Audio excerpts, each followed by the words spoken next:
தமிழ்நாட்டில் நடந்த மக்களவைத் தேர்தலுக்கான வாக்குப்பதிவில் தள்ளாத வயதிலும் மூத்த குடிமக்கள் தங்களது ஜனநாயக கடமையை நிறைவேற்றினர்.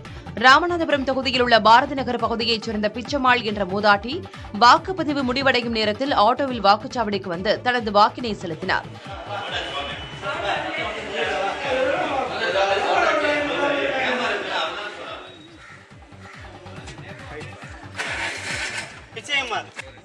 இதேபோன்று விழுப்புரம் மாவட்டம் ஆரணி தொகுதிக்குட்பட்ட செஞ்சி தேவனூர் கிராமத்தில் 100 வயதை கடந்த முதியவர் ஒருவர் கடும் வெயிலையும் பொருட்படுத்தாமல் வீல் சேரில் வந்து தனது வாக்கினை செலுத்தினார்.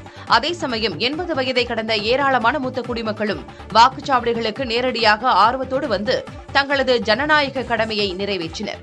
புதுக்கோட்டை மாவட்டம் அறந்தாங்கி அருகே சிலட்டூர் கிராமத்தில் உடல்நிலை சரியில்லாத தனது 95 வயது தாயாரை அவரது மகன் ராஜேந்திரன் என்பவர் வாக்குச்சாவடிக்கு தோளில் சுமந்து வந்து வாக்களிக்க வைத்த சம்பவம் பலரையும் நிகழச் செய்தது. அது பிரச்சனை. இது